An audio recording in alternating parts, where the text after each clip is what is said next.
Morning, everybody. It's the Mike Missanelli Show. We got some stuff to talk about today. Obviously, we got to gear into what's going on this weekend with the Eagles and the Bengals. The big game for the Eagles to see if their progress is really real. We're going to have Brian Westbrook on today. Good to touch base with B. West after a long period of time. We'll get his views on this. But this is the Mike Missanelli Show, and on the Mike Missanelli Show with Bill and Ray, we get into the current issues. And last night was the current issues. The Sixers dropped their home opener to the Milwaukee Bucks without two of their stars, and that's to be expected. They would lose that game. But the issue is still white hot. The issue of Joel Embiid. There are a lot of columnists that really ripped the Embiid situation and ripped Embiid for not wanting to play. And Bill, we talked about this earlier. This when training camp started. That I didn't have a good vibe about this. I did not like the fact that he was not participating in anything. No scrimmages, and just doing little workouts here and there, and this notion that he is ramping up. I can't be clearer. I am so tired of this concept that Joel Embiid is ramping up. And I've got a lot of opinions on it, and they're pretty caustic. Nick Nurse, in trying to explain this thing, they put him out. The poor guy now is left out to dry with the media on trying to explain this whole thing. And he tries his best, but in trying, he said a couple things that resonated with me. He's not light enough. Now, this is what bugs me about this whole thing. Because Joel Embiid has bought into, in fact, I think maybe has fomented this situation that he's not ready to play. And that's what disturbs me more than anything. He buying into the whole thing that I'm not ready to play, and it's not important for me to play. What's important for me is to get to the end of the season.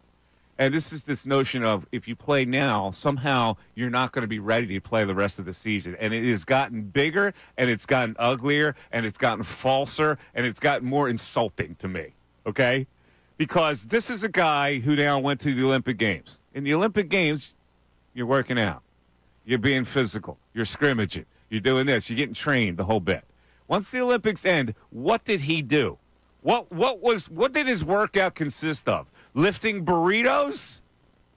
What? So if you're in shape for Olympics, don't you keep yourself in shape for the rest of the season? Okay, maybe you take a week off, but don't you now get back to the grind? And if the plan is for you to come back in better shape and to lose more weight, and then you come and you're not ready to play and you have to ramp up again, why should that not be insulting for fans who follow this team?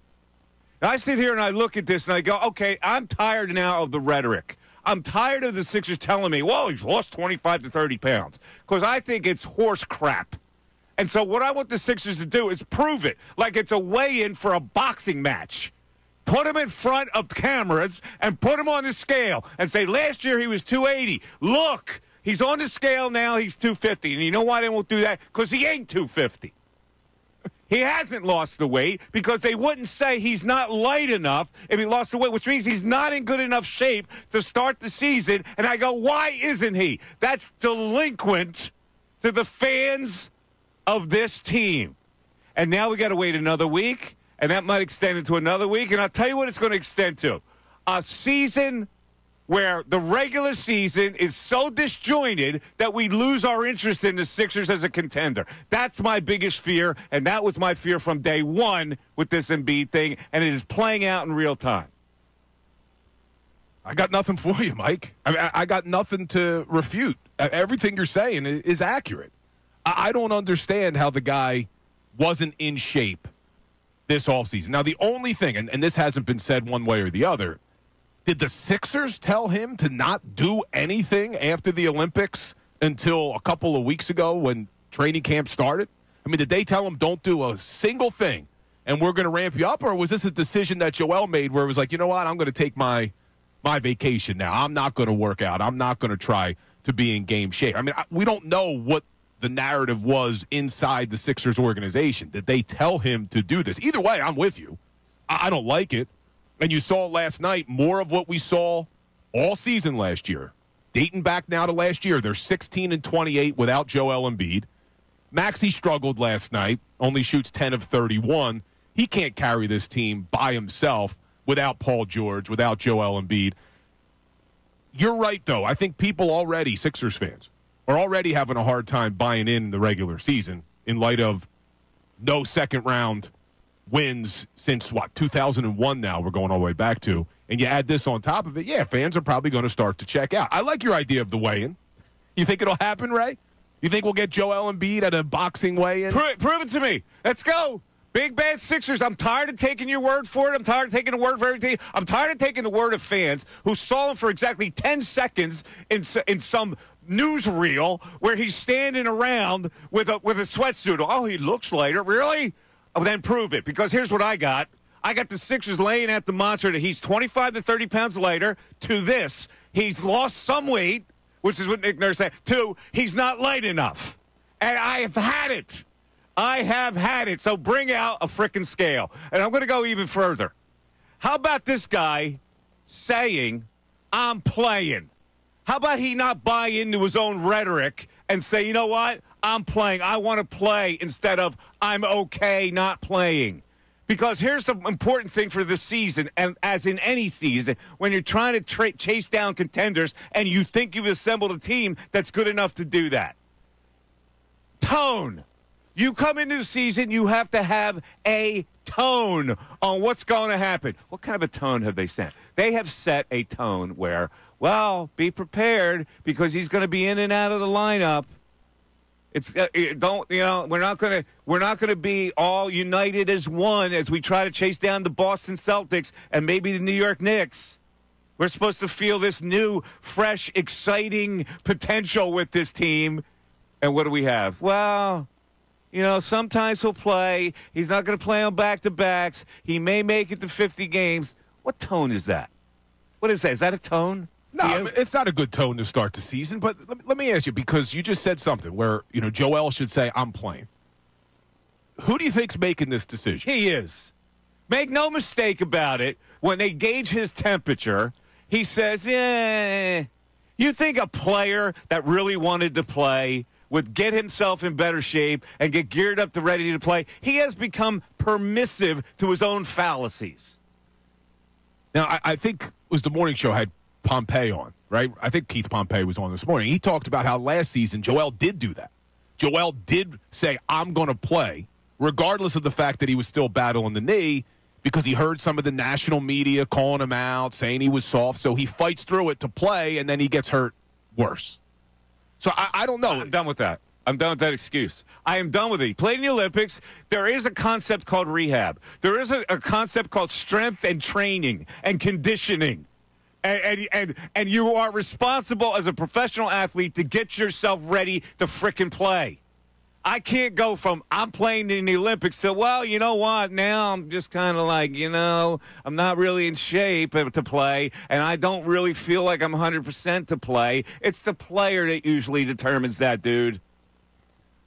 And if the organization determines it, the player always said, no, I feel good. I want to go out. I want to go out there and play. And look, I agree with you on this. I think Joel should have been ready for the start of the season. I just don't know how much of this is on Joel. That's where I kind of disagree. I don't know if this is the organization telling him. Why isn't it on Joel when you have a personal responsibility for going from one entity where you trained to the upcoming entity where you're supposed to be in premier? That's your job. This is the job, not the Olympics. This is the job that you get paid for, that you just signed an extension to play.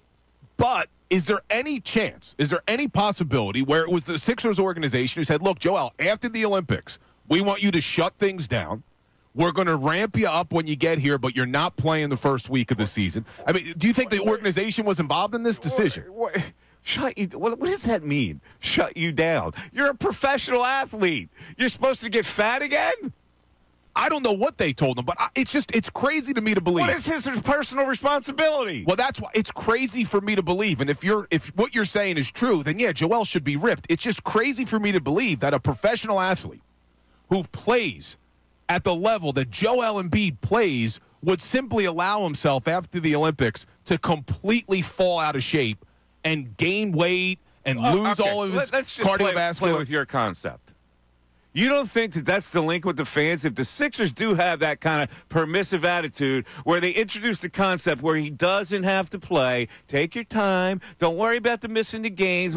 What is that supposed to do to your fan base? Is that supposed to help your fan base? Because what they tried to sell now to the fan base, and what most of the fan base is believing in, is that, well, yeah, we don't need them for the regular season. We just need them for the playoffs. Forgetting about the part where you have to be together as a team. You have 8 new guys, and you're supposed to have this challenge to get together quickly to be good enough to challenge for a championship. The signaling to the fan base is terrible. My only question that we don't have an answer to is what's going on with Joel's knee. Was there scientific evidence or medical evidence that said, listen, we need to make sure that he shuts things down after playing in the Olympics because he battled through the knee injury for the playoffs? He probably shouldn't play in the Olympics, but we can't tell him he can't play. So now this is the strategy we have to have. Is that what's going on? Because to your point, yeah, they force him to play or he forces himself to play. Well, what if there is something going on with that knee? And now he's not available for half the season. Again, see, you're going into that dangerous territory where you're buying into the stuff, and the people are now, they're being put at bay by this whole concept. Oh, well, it's okay if he doesn't play, and I'm sick of it. 610-632-0975 is how you get into the Mike Missanelli Show. Back after this.